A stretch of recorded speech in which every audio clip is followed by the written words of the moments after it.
The gun belt hit Margaret Harper's porch boards with a sound like a verdict. She heard it from inside the house, that heavy leather slap followed by the clink of brass cartridges settling into place, and something in her chest seized so tight she could barely draw breath. She knew before she crossed the room. She knew before she pushed open the front door and let the warm Nevada dusk wash over her face. She knew because she had spent 3 weeks cataloging every sound Roscoe Warren made, the way his boots struck different surfaces, the way leather moved when he shifted his weight, the way silence followed him differently than it followed other men. The gun belt lay coiled on the weather-bleached planks like a sleeping snake, the holster still warm from his hip. The Colt revolver was seated inside it. He had left her every weapon he owned. Margaret stepped onto the porch barefoot, the boards rough and familiar under her soles, and looked out toward the road.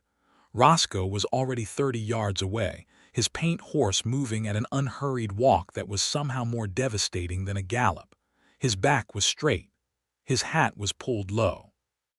He did not look over his shoulder, and that absence of a backward glance was the most painful thing she had ever witnessed in her 26 years of living.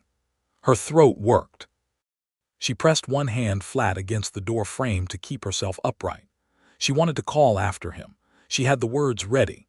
She had constructed the argument in her mind a dozen times over the past 2 days, ever since she understood what he was about to do.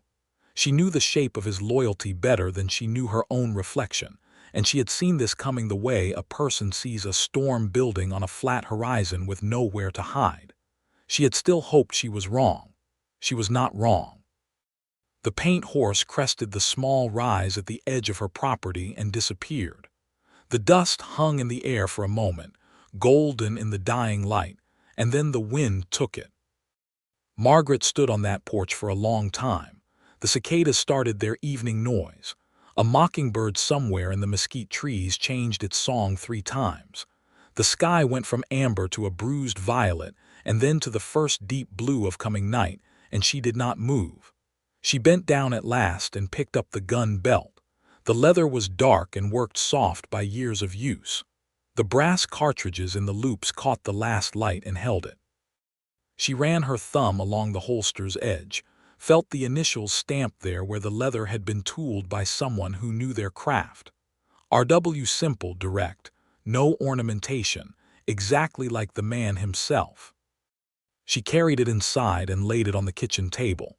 She sat down across from it. She put her hands flat on the table and she looked at it, and she thought with a clarity that surprised her, he is coming back. This is his promise. A man does not leave his gun in outlaw country if he plans to die out there. She chose to believe that. She chose it the way you choose to keep breathing when breathing hurts. She kept the gun belt. 3 weeks earlier, Margaret Harper had not known Roscoe Warren existed. She had been living alone in the small ranch house on the edge of Elko County in northern Nevada since her father passed in the spring of 1882. The house and the 40 acres attached to it were hers by right of inheritance, though the bank in Elko town held a note against the property that her father had been paying down for 11 years, and which she now had to service on her own with what she could earn taking in mending and occasionally selling eggs, and whatever garden surplus she could manage. It was not a prosperous life, but it was a life that belonged entirely to herself, and Margaret had come to value that more than she would have expected. She was not a woman who frightened easily. She had learned to use her father's Winchester rifle at age 14 and had used it for real, against a mountain lion that came for her chickens exactly once. She could butcher a hog, set a fence post, and navigate the 14 miles to Elko town by starlight if she had to. She was practical, methodical, and possessed of a quality that people in town called reserve, though she privately thought of it as simply paying attention. She watched more than she spoke. She learned more that way. The trouble arrived on a Tuesday in late September when she came back from the garden to find 3 men sitting their horses in her yard. She recognized 2 of them. The Carver brothers, Ellis and Dale, ran cattle to the north and had been making it increasingly clear for the past year that they considered her 40 acres an inconvenience to their grazing plans. The third man she did not recognize. He was heavyset, wore a city coat that had no business in the Nevada dust, and he watched her come across the yard with the flat appraisal of someone who bought and sold things. Ellis Carver did the talking. He told her that the property had been reassessed and that the bank note would be called due in full within 60 days. He told her this pleasantly, the way people deliver news they have arranged and are satisfied with. He told her she ought to consider whether a woman alone had any real business trying to hold property out here anyway. The heavy-set man in the city coat said nothing but continued watching her with his inventory eyes. Margaret told them to get off her land. She said it once. She said it the way she had learned to say things, without heat but without any bend in it either. Ellis Carver smiled. Dale Carver looked at the ground. The heavy-set man touched his hat brim and turned his horse. They left without incident, but the threat was real and she knew it. Someone had arranged for that bank note to be called. The normal term was being accelerated through means she did not yet understand but recognized as organized. Her father had made enemies among the land consolidators, and apparently those enemies had patience. She went inside and sat at the kitchen table with her accounts and her savings and the brutal arithmetic of her situation. The numbers were honest with her. She had 2 years of interest payments remaining, which she could manage. She did not have the capacity to pay the note in full. She had 60 days before the bank would move against her. She went to bed that night with the problem arranged in her mind like a puzzle she had not yet found the edges of. Roscoe Warren arrived the next morning before sunrise. She heard the horse first, heard it stop at a distance from the house and remain there without the shifting and stamping of a tired animal, which meant it was a trained animal. Then she heard nothing for a long time. Then she heard a man come onto the porch with the careful, deliberate tread of someone who expected the boards to creak and was minimizing each one. Margaret was already standing beside the bedroom door with the Winchester in her hands and her heart at a controlled 40 beats. She had been awake for an hour. She heard knocking. Not a pound, not a rattle, but 3 measured knocks. She went through the house in darkness to the front door and said, without opening it, "State your business." There was a pause. Then a voice said, "I need to speak with you about the Carver situation, Miss Harper. I know it is before dawn and I apologize for that. My timing is not my own right now." The voice was low and level. It had an honesty to it that she could not entirely account for. She had been lied to by low and level voices before, but this one had a particular quality, a kind of weariness that was not performance. "How do you know my name?" she said. "I know quite a bit about what is happening with your land," the voice said. "That is why I came." She opened the door. He was tall. That was the first thing, because in the gray pre-dawn light tall was the clearest fact about him. Lean in the way of men who spent their lives outdoors and ate inconsistently, but not thin in a weak sense. More like everything unnecessary had been stripped away, and what remained was load-bearing. He wore a dark coat, trail dusty, and a hat that had been good once and still held its shape. He had several days of dark beard and eyes that were some color between gray and green, that the poor light did not resolve. He was looking at the rifle barrel she had pointed at his chest, with the equanimity of someone who had thought about this possibility before knocking. "You can put that down or keep it up, whichever you prefer," he said. "I am not here to harm you." "That is what everyone who intends harm says," Margaret said. "Yes," he agreed. "It is. But I was also just telling the truth." She did not lower the rifle immediately, but she stepped back and led him through the door, which was effectively the same thing. His name, he told her, was Roscoe Warren. He sat at her kitchen table with his hat in his hands, and did not look around the house with the acquisitive eyes of a man cataloging valuables. He looked at her with the direct attention of a man who was working out whether to trust someone, and she found herself making the same calculation back. He told her the shape of what she already knew in cleaner terms. The man in the city coat was named Harlan Goss. He represented a consortium of investors from San Francisco who had been quietly buying up range land in Elko County for 3 years. The Carver brothers were not principals in this, but they were participants, having been promised northern grazing rights in exchange for cooperation.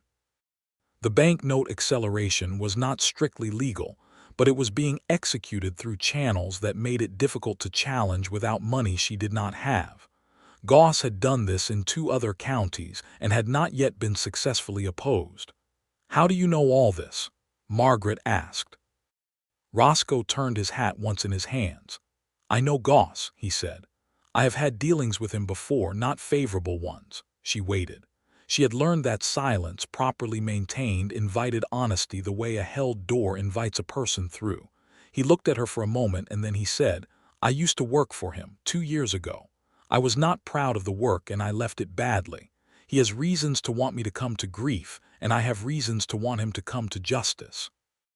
Our interests in opposing him are parallel, Miss Harper, though they are not identical." "You are telling me you were an outlaw," Margaret said. He did not flinch from the word. "I am telling you I did things I should not have done for money I should not have taken.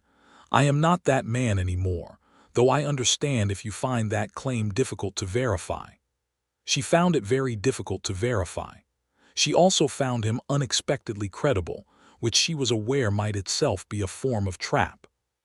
She was not a woman who abandoned her skepticism at the first sign of a pleasing face, and she told herself this carefully, looking at the lines of fatigue around his eyes and the way he held his hat, not nervously, just waiting, allowing her to take the time she needed. "What are you proposing?" she said. What he proposed was this. He had documentation of Goss's previous land manipulations in 2 other counties, obtained during his time working for the man, enough to make a credible legal case if presented to the right people. He knew a territorial judge in Carson City who was honest and who had been looking for grounds to move against Goss for 2 years. He could get that documentation and those grounds assembled within 6 weeks, well inside her 60-day window, if he had a place to work from and someone who could help him compile what he had. What he needed was her land as a base and her cooperation in presenting the case.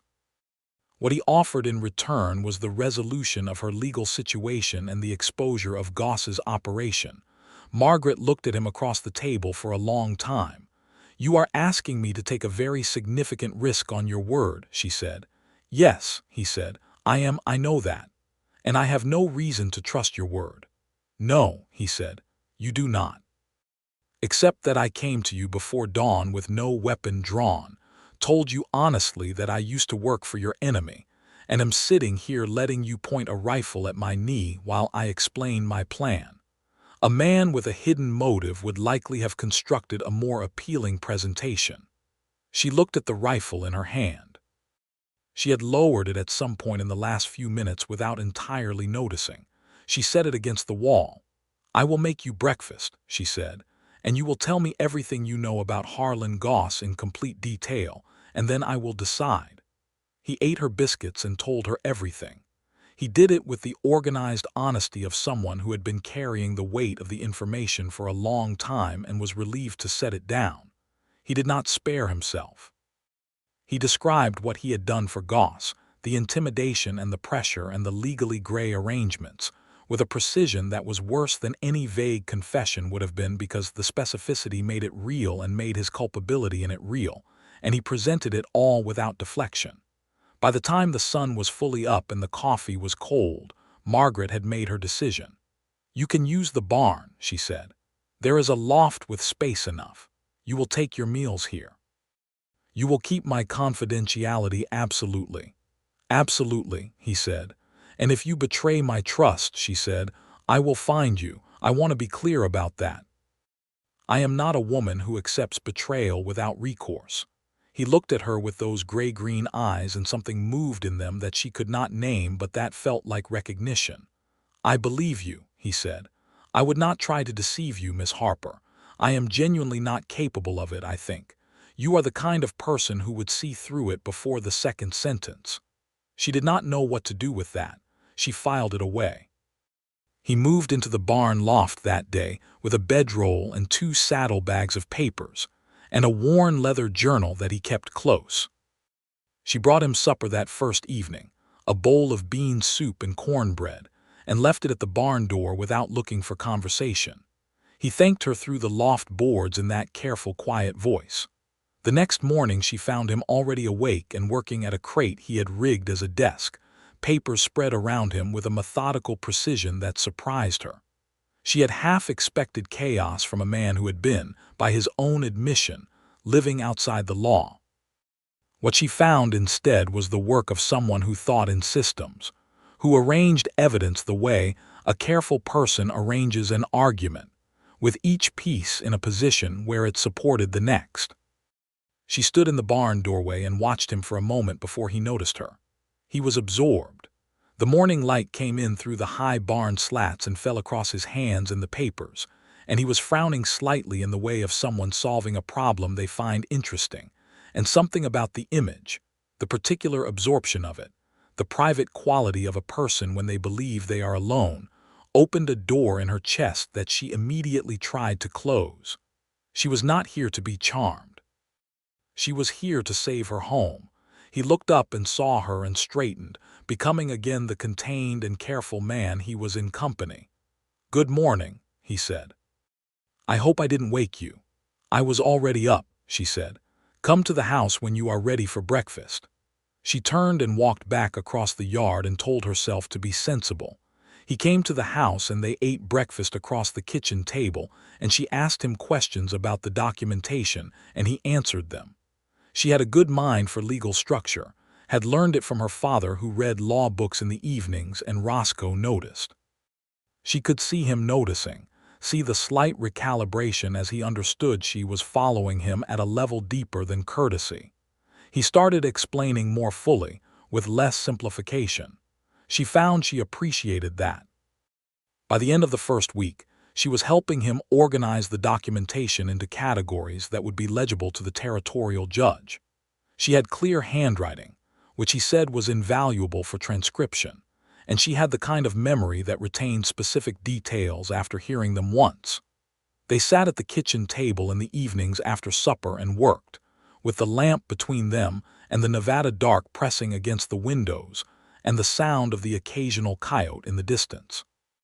She learned things about him in the intervals, the pauses between work and the moments when she asked direct questions, and he answered them, because she had established early that evasion would not be accepted. He was 31 years old.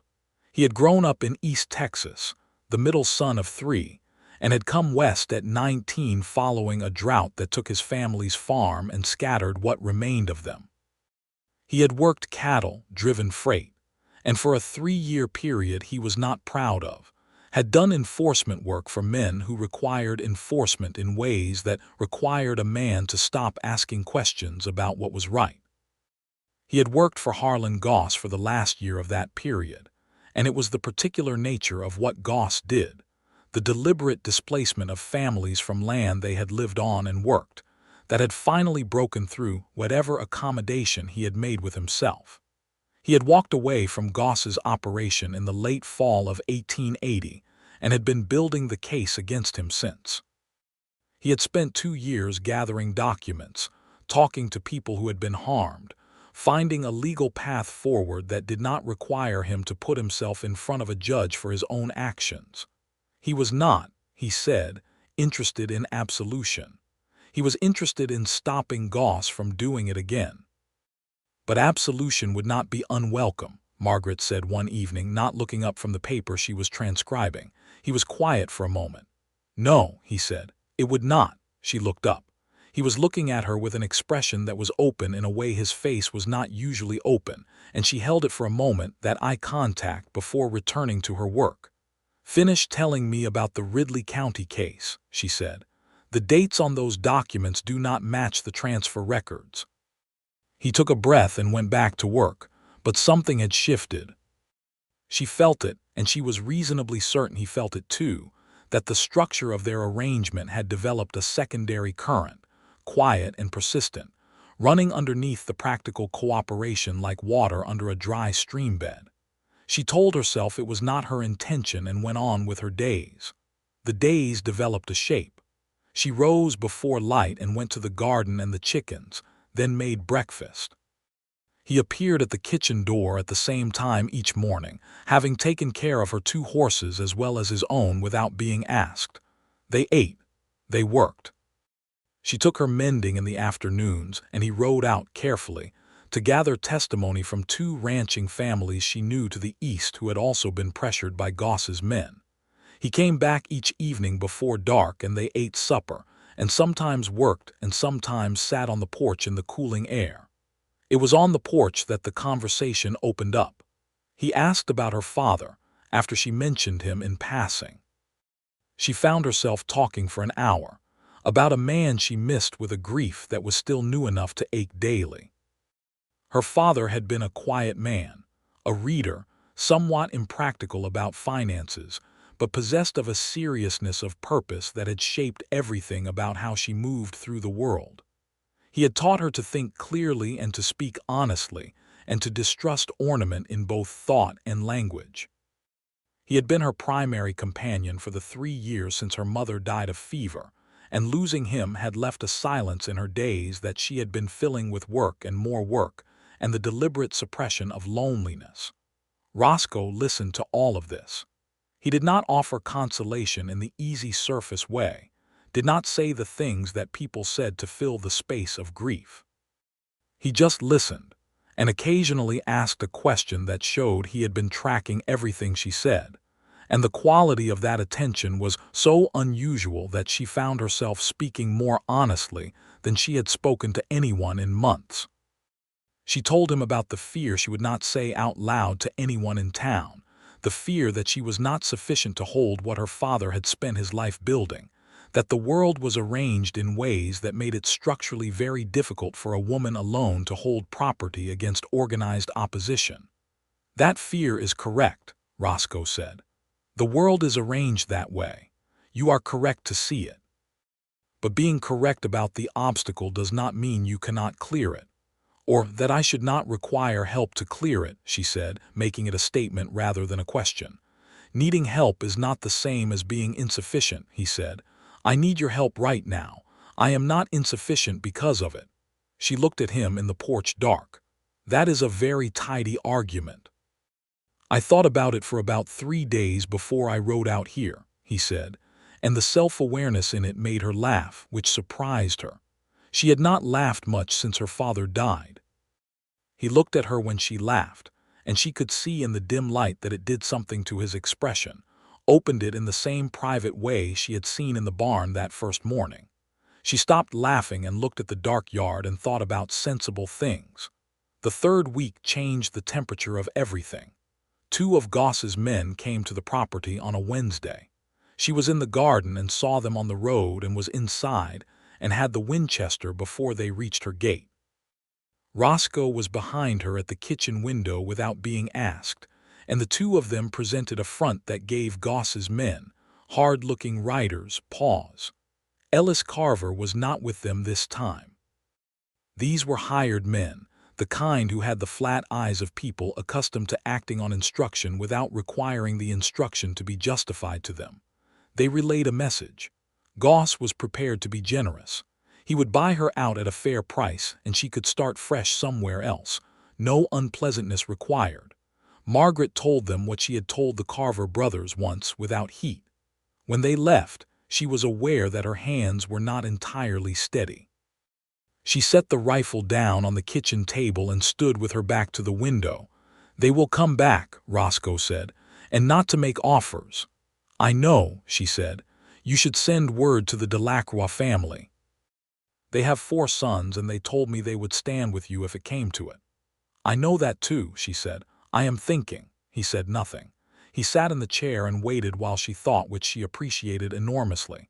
How close are we to having what we need for the judge, she asked. Close, he said. A week, maybe 8 days. The testimony from the Ridley County families is the last piece I need transcribed. The legal argument is complete.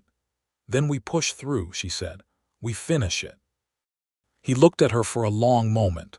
You are very brave, he said. It was not flattery. It had the quality of an observation, something noted and stated plainly. She shook her head. I am very motivated, she said. There is a difference. Maybe, he said, Maybe not. She moved to the table and sat down and picked up a pen and said, "Read me the Ridley County testimony and I will transcribe it." He opened his journal and began reading, and they worked through the afternoon into the evening without stopping. That night, when the work was done and the lamp was burning low and the papers were stacked in the ordered way they had developed, she made coffee and they sat on opposite sides of the table and neither of them spoke for a while. "When this is resolved," she said, "what do you do?" He turned his coffee cup in his hands, the same gesture as with his hat, she noticed. "I have not thought much past it," he said. "I have been working toward this for 2 years. I do not have a clear picture of the other side of it." "You could stay in Nevada," she said, and was immediately alarmed at herself. She said it carefully, practically, as though she were discussing weather patterns. He looked at her with those eyes that saw things clearly. "Is that an invitation or an observation?" She felt heat in her face and was grateful for the low light. "An observation," she said, and knew immediately that it was not entirely true and suspected he knew it too. He was quiet. Then he said, "Nevada has considerable appeal." She stood up and said good night and went to bed and lay in the dark for a long time, very aware of the fact that a man she had known 3 weeks was sleeping 40 feet away in her barn, and that she was not indifferent to this in any of the ways she had told herself she would be. This was a problem, or it was not a problem. She was not sure which. The next 4 days were different. Something had been acknowledged without being said, and it moved between them like weather, present in every exchange.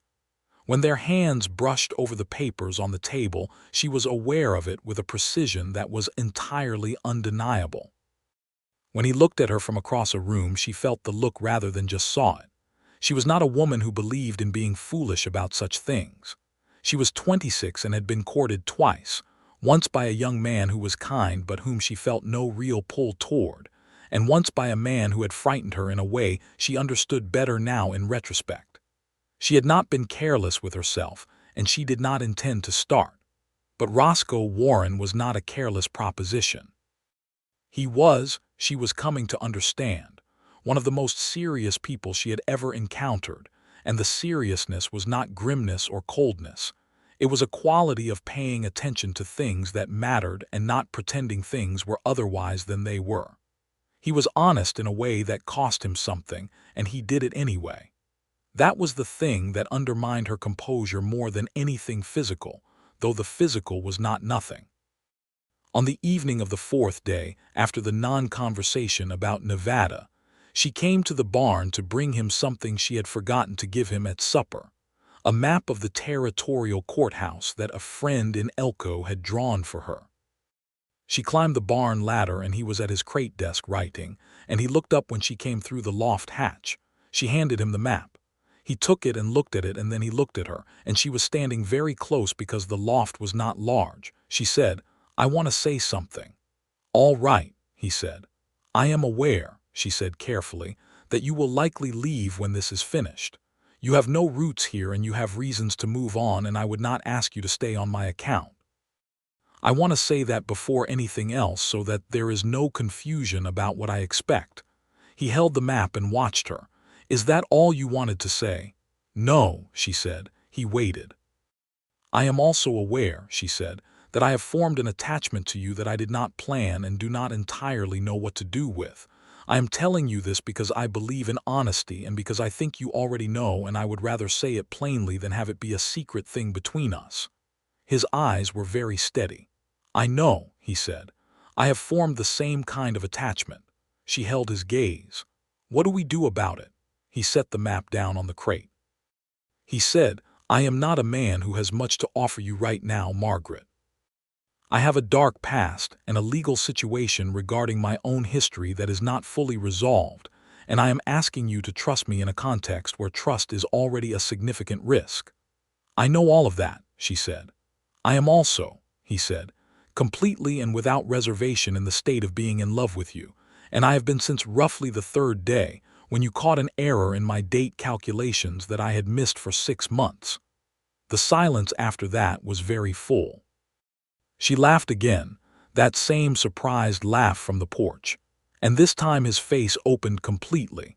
the full, unguarded face of a man who is very happy, and she crossed the small space between them and put her hand against the side of his face, and he turned into it like something starving for warmth. He kissed her in the barn loft with the papers spread around them, and the Nevada night outside, and the lamp throwing its small gold circle, and it was the most present she had felt in longer than she could name, the grief and the worry and the isolation lifting for a moment into something that was entirely about now and him and his hand warm at her waist. She did not stay in the loft. She was not that sort of reckless, and he did not press her toward it. She went back to the house with her heart doing things she had no quick language for and lay awake for a long time, but not unhappily. Things were not different the next morning. That surprised her, and then it did not, because Roscoe was a man who understood that a person needed things to remain coherent around her, and he was not going to alter the function of their partnership with sentiment. He made his appearance at the kitchen door at the usual time. He ate breakfast. He worked. But he looked at her differently, and she looked at him differently, and the kitchen held more warmth than it had before. 2 days before he had estimated the documentation would be complete, the situation accelerated. She was coming back from the henhouse when she saw a rider she did not recognize approaching fast along the northern track. Roscoe was out of the barn, and beside her before the rider cleared the gate, and she registered with a separate part of her mind that he had been watching the approach from the loft window. The rider was a young man, breathless, who had been sent by the Delacroix family. He reported that a group of 8 riders had been seen assembling at the Carver brothers' northern property. He had overheard talk in town at the general store that Goss intended to move against her property directly. He had come as fast as he could. The young man took a drink from the well and rode away back toward his family. Margaret and Roscoe stood in the yard. "Tonight," she said. "Or tomorrow morning," he said. "Before dawn," she thought. "The documentation is not complete." "Close enough to be submitted," he said. "I can write the summary letter in an hour. It is strong enough." "Then you need to go to Carson City," she said. He looked at her. "You cannot stay here alone with 8 riders coming." "The Delacroix boys will come," she said, "and the Maddox family has offered. I can have 7 armed men here by nightfall if I send word now. What I cannot do is send the documents to the judge, because I have no way to present them correctly, and you do." He shook his head. "I am not leaving you here to face this." "Roscoe," she said, and said his name the particular way she had begun saying it, with a fullness in the first syllable that she heard and knew he heard. "If you do not take those documents to the judge, we lose everything we have built. We lose the legal case, we lose the property, and Goss wins because we made an emotional decision when we needed to make a strategic one. I need you to go." "You are asking me to abandon you," he said, and there was something raw in it. "I am asking you to fight for me in the way that wins," she said. "There is a difference. You told me that yourself. Needing help is not the same as being insufficient. What you are doing by riding to Carson City is fighting for me. The hardest kind. The kind where you have to trust that I can hold this end while you hold yours." He held her gaze for a long time. She could see the struggle in him, the deep reluctance, the competing obligations. "How long before you can get word to the Delacroix family?" he said. "I can ride there in 40 minutes, she said. "Then go now. Get those men here. I will have the documents ready before you are back." She went. She rode hard and found Theodore Delacroix at his fence line and explained the situation in 3 sentences, and he turned and hollered to his sons without another word asked. She rode back, and Roscoe was in the barn, saddling his paint horse, the documentation wrapped in oilcloth and secured in his saddlebag with the same methodical care he brought to everything. He turned when she came in. They stood facing each other in the barn, and there were 100 things in the air between them and not enough time for any of them. She said, "You have to go now. The light will hold for 2 more hours, and you want to be clear of the county by dark." "I know," he said. "The judge is in Carson City, and his name is on the letter, and Theodore Delacroix will vouch for your character if needed. I have written that into the cover letter." "I know," he said. "Margaret, do not be caught on the road," she said. Goss will have people watching, and you know his methods better than I do." "Margaret," he said again. She stopped talking. He crossed the space between them and put his hands on her face, both of them, the way you hold something you are afraid to let go of. And he kissed her once with everything in it, all the careful honesty and the dark past and the 2 years of dogged work and the 3 weeks in her barn and the barn loft, and the name he said the way no one had ever said her name before. He pulled back and looked at her. "I will come back," he said. "That is not a hope. It is a statement of fact." "I know," she said, because she did know, or needed to. He mounted the paint horse and rode out into the last of the afternoon light. She was halfway back to the house when she heard it, the sound of the gun belt on the porch boards. She had not seen him stop. She had not seen him unsling it from the saddle where he had carried it while she was in the barn. She had not seen him lay it on the porch with the deliberateness of a man leaving his entire armament, his only real protection in outlaw country, on a woman's doorstep as the most absolute promise he knew how to make. She turned and looked. He was already 30 yards away. She stood on the porch and watched him go, and she understood what the gun belt meant. It meant, "I am coming back." It meant, "This is me without my armor, trusting you with what I have no armor left to protect." It meant, "Hold this until I return to claim it." She held it. The Delacroix men arrived before full dark, Theodore and his 3 oldest sons, Emile, Claude, and Henry, plus 2 neighbors, the Maddox brothers, who had their own reasons to oppose land consolidation in the county.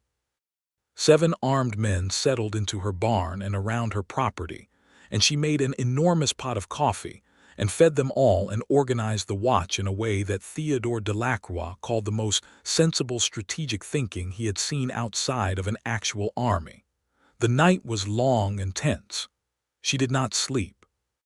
She sat by the kitchen window with the Winchester across her lap and the gun belt on the table and thought about Roscoe on the road north toward Carson City, thought about the night they had kissed in the barn loft, thought about the way he had said her name in full, always her full name, Margaret, as though he considered it important to call things what they were.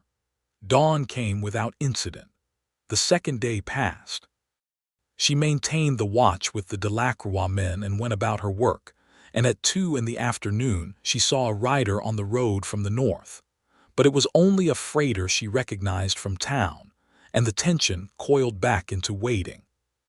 On the second evening Ellis Carver appeared at her gate alone. He looked different from the last time, less certain, something in his posture that she had learned to read as a man who had received instructions he was not comfortable with.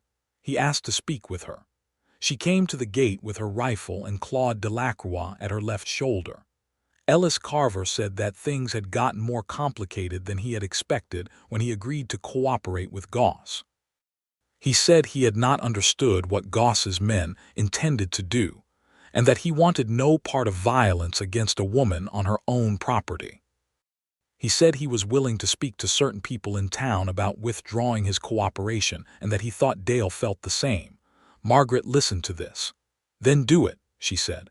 "Withdraw your cooperation and make it known that you have done so. I do not require anything more from you than that." Ellis Carver nodded and rode away. She did not know if he would follow through, but she filed the information in the part of her mind that tracked shifting probabilities. On the third night, Goss's men came. Not 8 riders, 5, which told her that either the information had been partially wrong or that the withdrawal of Carver cooperation had had some effect. They came at the 2 in the morning hour, when human endurance is at its lowest, but the Delacroix men had maintained their watch reliably, and the alarm was raised before anyone reached the house. What followed was not a battle precisely. It was a confrontation in which the arithmetic became clear very quickly to Goss's riders. 5 men approaching a defended property in darkness, finding 7 armed men in prepared positions, is not a winning calculation. There was a tense exchange of voices, threats issued and met with counterstatements, and then Goss's riders withdrew. No shots were fired.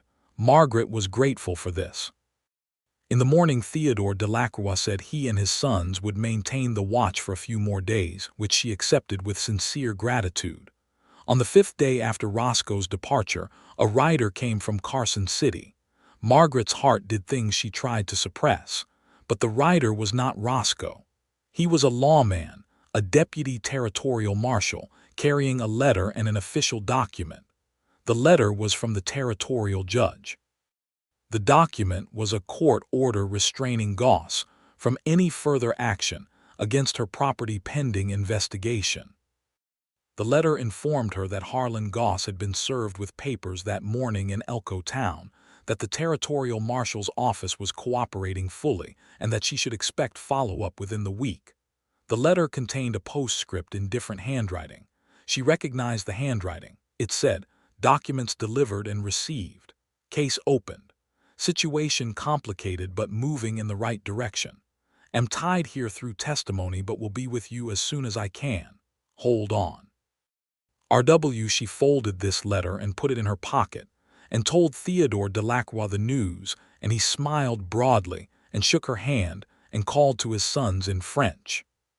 She went inside and allowed herself to cry for about 4 minutes and then stopped and washed her face and made supper. 10 more days passed. She went about her life. She kept the gun belt on the kitchen table, and occasionally when she was working nearby she would set her hand on it, the same way she had begun to set her hand on his face in the barn loft that night, with a deliberateness that was also something else. The legal situation developed. Another document arrived, then another. Goss's Elko operation was being unwound by the territorial authorities with the organized efficiency of people who had been waiting for the right evidence and were now making full use of it. The banknote acceleration was reversed. The normal payment schedule was reinstated. She had, in the dry language of the legal document, full title to her property free from pending adverse claim. She read this 3 times and set it on the kitchen table beside the gun belt. Ellis Carver sent a brief note through town that he and Dale had made sworn statements to the territorial marshal. She did not know what had moved them to full cooperation and did not require knowing. She filed the note. Goss himself left the territory. She learned this from the Elko newspaper that a friend brought her, a brief notice indicating that certain investors had withdrawn from their Nevada operations.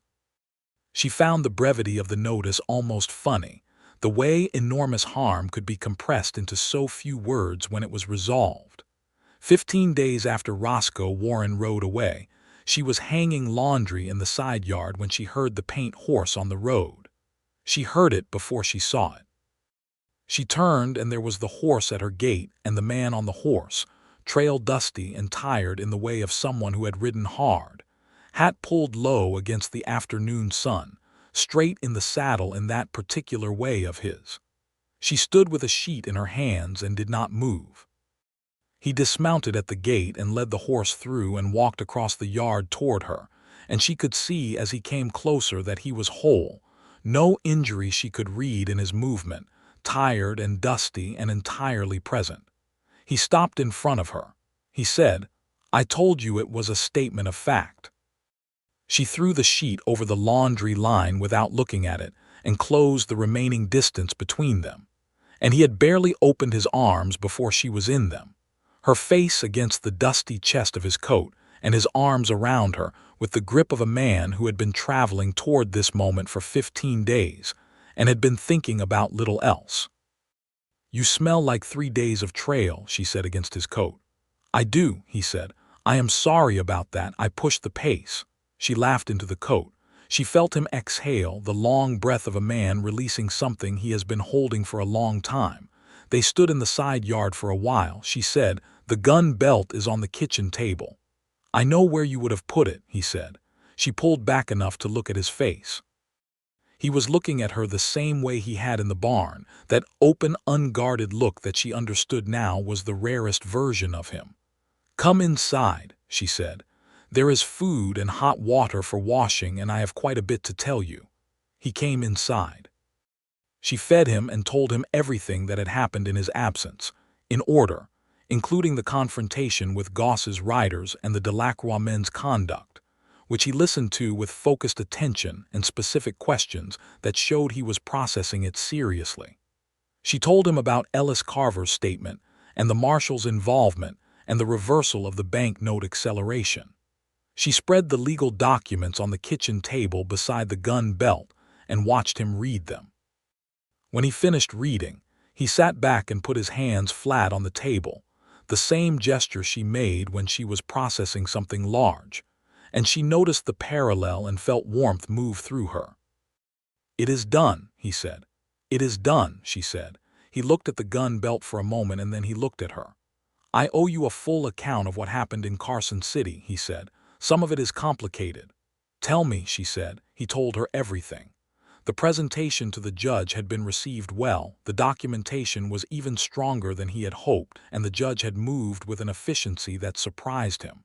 But in the process, his own history had been opened. The judge was an honest man, and an honest man required honest accounting, and Roscoe had given it, the full history of his work for Goss and what it had entailed. He had not tried to minimize it.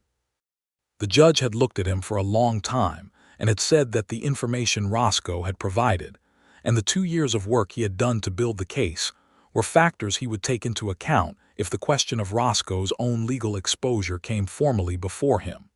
He had said that he believed some men changed direction, and that it was possible to redeem a dark past through sustained, honest action. He had not made any promises. He had shaken Roscoe's hand and told him to stay available. "So you are not free of it," Margaret said. "Not entirely." "Not yet," he said.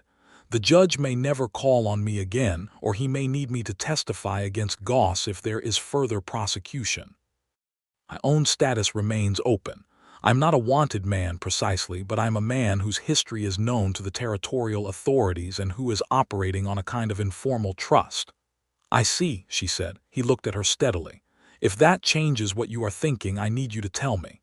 "Does it change what you are thinking?" she said. "No," he said immediately, "but my situation is different." "You told me you were coming back to claim the gun belt," she said. "Is that all you came to claim?" The silence was a held breath. He said, "Margaret, full statements of fact," she said. "That was the rule from the beginning." He stood up from the table and came around it and took her hands, both of them, holding them the way he had held her face in the barn, with the consciousness of holding something important. He said, "I came back for you. The gun belt is an excuse, and you know it, and I know it. I have been in love with you since the 3rd day, and I became more in love with you every day after that. And riding away from you was the most difficult thing I have done in my life, including 2 years of building a legal case against a powerful criminal organization. I do not have a great deal to offer you materially, and I have a complicated history and an uncertain legal status, but I am telling you the absolute truth when I say that I will spend the rest of my life making good on whatever trust you place in me if you are willing to place it." She looked at him. Her heart was doing its undeniable thing. She said, "I have been keeping a gun belt for 15 days as an act of faith. I think that says the necessary things." He said, "Marry me." The directness of it, unadorned and clear, was entirely like him. She could not have stood anything more elaborate. She said, "Yes," and it was the simplest word she had ever meant. He kissed her then with his hand still holding hers, and she kissed him back in the kitchen with the legal documents, and the gun belt on the table, and the Nevada afternoon sun making its long rectangles on the floor, and the whole of a complicated future, arranged around them like furniture waiting to be placed. They were married in November of 1882 in the Elko Town church, with Theodore Delacroix standing witness for Roscoe and her friend Clara Maddox standing witness for her. The ceremony was brief, and the reception was held at a neighbor's house, and Theodore Delacroix told the story of the property defense in a way that grew with each retelling, until by the end it was a genuine military engagement. And Margaret sat beside her husband and listened to the story get taller and did not correct it because Theodore was so happy to tell it. Roscoe Warren took her name as his second, becoming Roscoe Warren Harper by the Territorial Registry, partly as a legal practicality and partly, he told her, because the name was a good one and her father had been a man worth associating himself with. She found she could not speak for a moment when he said this. They went home to the ranch house that had been hers alone and was now theirs together, and in the spring of 1883, he spent 3 weeks adding a room to the east side of the house, which he did with the same methodical precision he brought to everything, each board placed and tested before the next was started. She brought him water, and occasionally stood in the doorway watching him work with the same feeling she had had that first morning in the barn, the private quality of a person doing a thing they are good at. He was good at building things. She had not expected that, but she found it made complete sense. The judge in Carson City sent word in the spring, requesting Roscoe's testimony in a formal proceeding against Goss, who had been located in California and was facing federal as well as territorial charges. Roscoe went. He was gone 9 days, and Margaret did not sleep well while he was away, not from fear exactly, but from the acute awareness of absence that she had not felt this way before he came. He came back with a letter from the judge indicating that Roscoe's testimony had been received, and that his formal legal exposure from his past activities was being closed without prosecution in recognition of his cooperation and the 2 years of work that had made the case possible. The letter was official and dry, and she read it twice and then looked up at Roscoe standing in the kitchen doorway and said, "It is closed." He said, "Yes." She crossed to him, and he held her in the doorway, and she felt him exhale again, the long breath of genuine release, and understood that the weight he had been carrying for 2 years was actually gone now, and the man she was holding was lighter in some fundamental way, as though something that had been taking space in his chest had finally let him have it back. They put the gun belt in the chest at the foot of their bed. She had wrapped it in a piece of good canvas cloth and laid it in carefully, and he watched her do this and did not say anything because there was nothing that needed saying. It was a relic of a time that had made them, and it deserved to be kept. In the fall of 1883, their son was born.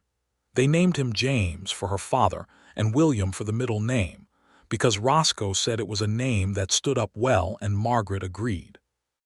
James William Harper Warren came into the world on an October night when the air outside had gone cold, and the stove was going in the kitchen, and Theodore Delacroix's wife Celeste was there as midwife because she had delivered half the children in the county and knew what she was doing. Roscoe sat outside the bedroom door for 6 hours, and when Celeste opened it and said the baby was here and both were well, Margaret heard the breath he let out from inside the room. She was holding James William, who was red-faced and loudly announcing his opinion of the world, and Roscoe came in and sat on the edge of the bed and looked at his son with an expression that she had not seen before on him, something beyond the open, unguarded look, something more like wonder. "He has your nose," she said. "He has your mouth," Roscoe said. "He will argue everyone into submission." "Good," she said. He looked at her then, the same look but with the wonder in it still, and she reached for his hand with her free one and held it. The years moved the way good years move, with the substance of actual life filling them, work and season and the small emergencies of a working ranch. Roscoe turned out to have a genuine competence for cattle and land management that Margaret thought might have been more visible if he had not spent 10 years working at cross purposes to his own values. He learned quickly, and he asked questions without pride, and the neighboring ranchers who had initially been reserved with him, a stranger with an uncertain history, came to respect him for the consistency of his character and the practical quality of his judgment. She continued to read law books in the evenings, her father's books, and she began writing letters to the territorial legislature about the land policies that had allowed Goss's operation to proceed. She was not a woman who resolved a problem and considered the work done. She was a woman who resolved a problem and then asked how the conditions that had allowed it should be changed. Roscoe read her letters before she sent them and made suggestions, and she made suggestions on his range management plans, and they worked together at the kitchen table in the evenings with the lamp between them, the same way they had worked on the Goss case in those urgent weeks of autumn 1882. James Warren was 4 years old when his sister was born. They named her Frances Helen. Frances was a solid child with her father's gray-green eyes and her mother's quality of close attention, and from approximately 18 months, she could make adults stop and listen to her by the sheer focused weight of her gaze. Roscoe said this was extraordinary. Margaret said it was simply the natural consequence of being raised in a house where attention was respected. In 1887, Ellis Carver came to see her. He was thinner than she remembered and wore the look of a man who had done a reckoning with himself and found the results uncomfortable. He stood at her gate and asked if he might speak with her, and she brought him to the porch and sat with him and listened. He said that his cooperation with Goss had been motivated by debt and fear and greed in roughly equal measure, and that what had stopped him from going further was the specific quality of her response when he had come to her gate alone that second evening. She had given him an exit without requiring him to grovel for it, and that had done something to whatever remained of his conscience. He said he was not asking her forgiveness exactly, because he did not feel entitled to it. He was saying that he was sorry and that he had thought about it a great deal and that he wanted her to know it was genuine. Margaret looked at him on her porch. She thought about what Roscoe had said about the capacity of some men to change direction. She said, "I accept that, Ellis. You did the right thing when it mattered. That counts." He nodded and held his hat and said he appreciated it and left. She watched him go and thought about the strange shapes that decency took when it finally arrived, late and imperfect and still worth something. She told Roscoe about it that evening and he was quiet for a moment and then he said, "You were generous with him." "So was the judge with you," she said. He looked at her across the table. "Yes," he said, "he was. They left that where it was, which was exactly where it belonged." Theodore Delacroix died in the winter of 1888, and his wife the following spring, and the loss of them was the particular grief of losing people who had been present at important moments. They attended both funerals and stood with the Delacroix sons, and Margaret made food and Roscoe helped with the land arrangements that needed to be handled. And in the way that grief sometimes does, the experience drew them closer together in the way of two people who understand that the time they have is finite and specific, and not to be wasted. She told him this on the way home from Celeste Delacroix's funeral, riding side by side on the road she had ridden so many times, and he reached across the distance between the horses and took her hand without turning and held it for the whole of the last mile home. James Warren grew into a boy who read everything he could get his hands on, who had his grandfather's quality of seriousness and his father's directness and his mother's analytical precision. And at 12 years old, he could carry on a conversation about territorial law that left Margaret's attorney friend from Elko momentarily speechless. She had thought her son might become a lawyer, and was not entirely wrong. Frances Warren at 8 years old was something else entirely. She had opinions, she expressed them loudly, she climbed everything that could be climbed and some things that probably should not have been, and she had an instinct for people that was almost uncanny. She could tell within 5 minutes of meeting someone whether they were trustworthy. Roscoe said this was her mother's gift, and Margaret said it was her father's stubbornness, and neither of them were wrong. In the spring of 1889, there was a letter from San Francisco. It came addressed to Roscoe Warren Harper, and was from an attorney representing a group of Elko County landowners who had been damaged by Goss's operations and who were pursuing civil damages. The attorney had heard of Roscoe's role in the original case and wanted his assistance in compiling a civil complaint. The fee offered was substantial. Roscoe brought the letter to Margaret at the kitchen table and set it in front of her without speaking. She read it twice. She looked up at him. She said, "You would be good at this. Helping build legal cases," he said. "You built the first one," she said. "You know how evidence works and you know how to think about it clearly. You also understand from personal experience all the ways someone might try to hide what they have done. That is not a common combination." He sat down, he said. "It would require going back into the documentation of what Goss did and what I did." Yes, she said. Is that a reason not to? He looked at the letter. He looked at her. No, he said. I suppose it is not. He took the case. He was good at it, as she had known he would be, and the civil case moved forward through the territorial courts with the same methodical precision he brought to everything.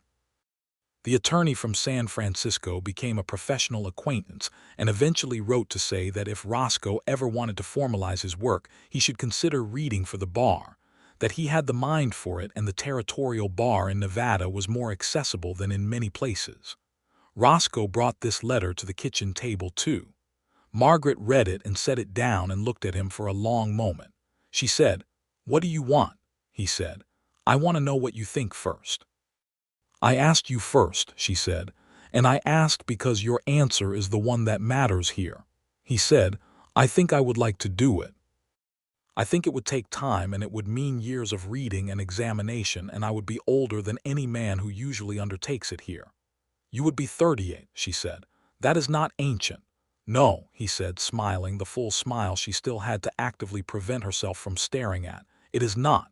"Then do it," she said.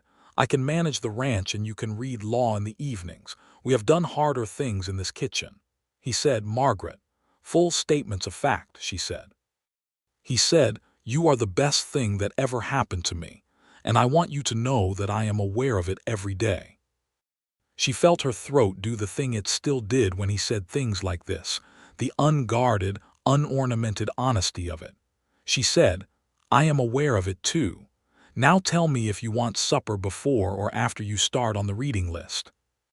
He laughed and she made supper, and that night after the children were in bed they sat at the kitchen table with his first law book open between them, the same lamp burning, the Nevada night outside the windows, and she listened to him read a passage about evidentiary standards and corrected his understanding of one section, and he corrected her understanding of another, and they went back and forth for an hour, and it was one of the evenings she loved best, the evenings that were entirely them.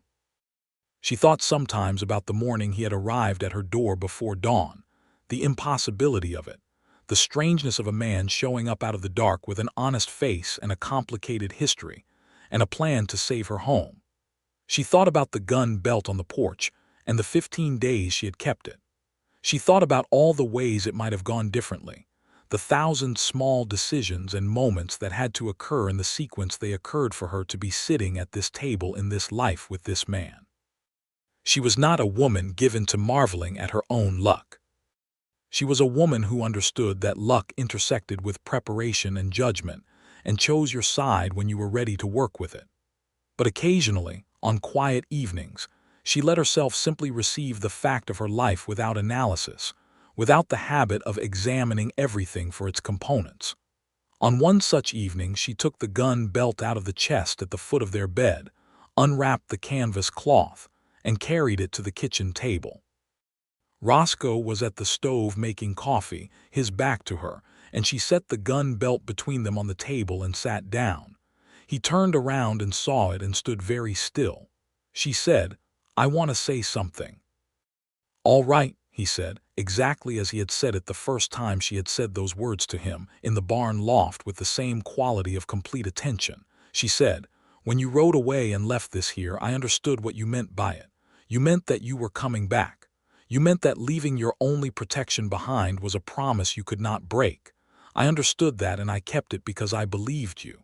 He nodded, watching her. She said, "I want you to know that I would keep it again.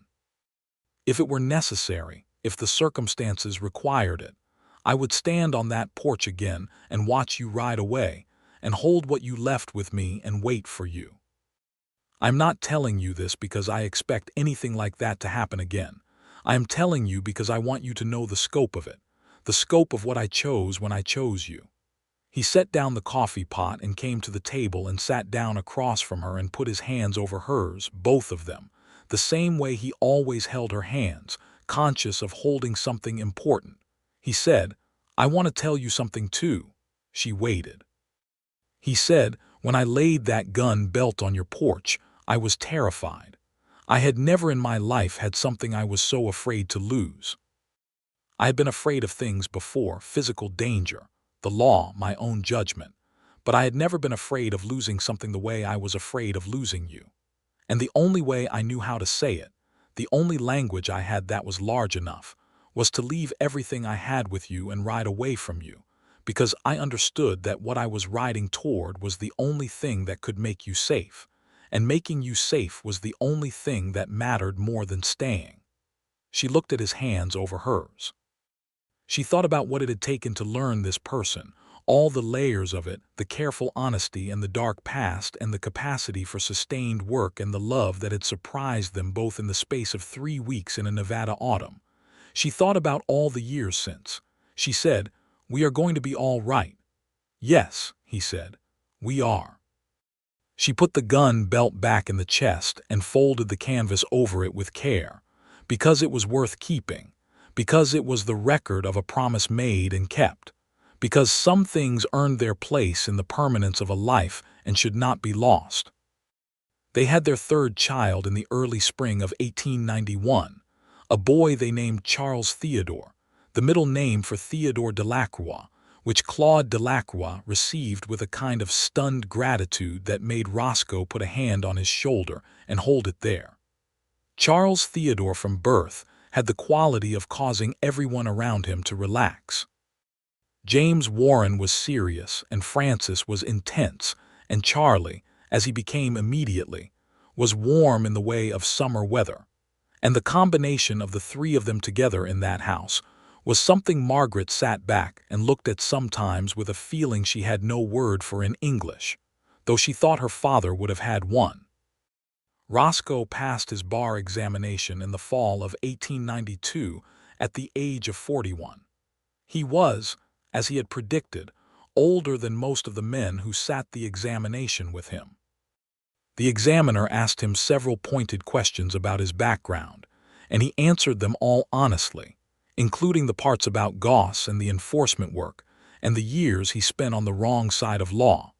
And the examiner looked at him over his spectacles and said that Nevada needed lawyers who understood from personal experience how the law could be bent, and who had decided to unbend it. He came home with his certificate and put it on the kitchen table beside the coffee cups. Margaret looked at it for a long moment. Then she stood up and hugged him, which she did not do impulsively, and he held her and she could feel that he was moved beyond what his face showed.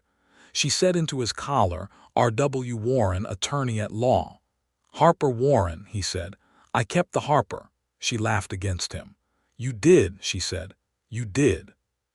He practiced law in Elko for the next 20 years, taking largely the cases of small landowners and working families who needed someone who understood the machinery by which powerful interests could displace ordinary people from ordinary lives. He was not a wealthy attorney. He was a widely respected one. He argued before the territorial court, and then the state court after Nevada's statehood, and the judge in Carson City, who lived to be very old, told anyone who asked that Roscoe Warren Harper was one of the finest legal minds he had encountered, and that the fine quality of it was inseparable from the specific history of the man. James Warren did become a lawyer, and eventually a judge, and the day he was appointed Margaret sat in the courthouse and thought about her father's law books, and about all the things that move through time if you carry them carefully enough. Francis Warren, who was never going to sit quietly in a courtroom as anyone other than the person arguing, became a teacher, and then a principal, and eventually wrote several pamphlets about the education of girls in rural Nevada that were read in the territorial legislature. Her father helped her with the legal language and her mother helped her with the argument structure, and the pamphlets were extraordinarily effective, which surprised no one in the family.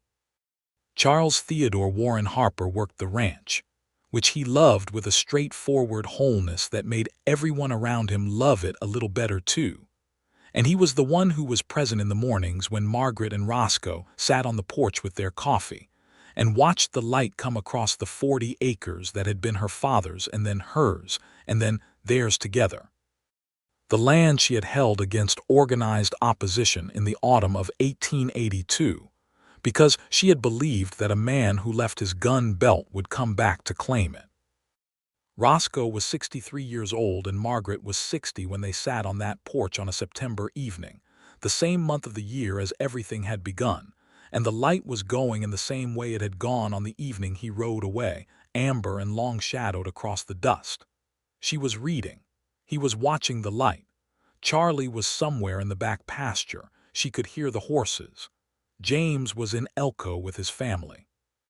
Francis was in Carson City at a conference on territorial education and had sent an amusing letter about the quality of the hotel food. Roscoe said, without preamble, "Do you remember the exact sound it made when I put the gun belt on the porch?" She looked up from her book. "The leather slap," she said, "and then the cartridges settling." "You were inside," he said. "I didn't think you would have heard it."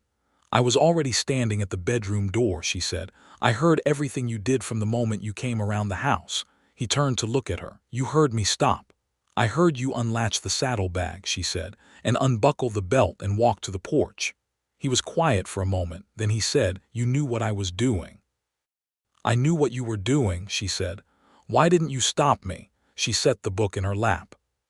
She looked at him, the familiar face of 30-odd years, the gray in the beard and the deep lines around the gray-green eyes that had done nothing to change the clarity of them. She said, "Because I understood why you were doing it. You could not say with words what you needed to say, and the gun belt said it better than any words." He reached over and took her hand on the arm of her chair. She turned her palm up and held his. The light went amber and then the deep blue of coming night, the same as that first evening, and the mockingbird in the mesquite trees changed its song, and the cicadas started, and Margaret Harper sat on her porch with her husband's hand in hers and the whole of her life arranged around her like the most solid and well-built thing she had ever made, and she thought, with the same clarity she had thought on a different evening long ago in this same spot, "We are coming back. This is our promise. People who build what we built do not let it go." She held that. She held all of it. The darkness came gently, and they sat on the porch together and did not need to go in yet, did not need to be anywhere other than exactly where they were.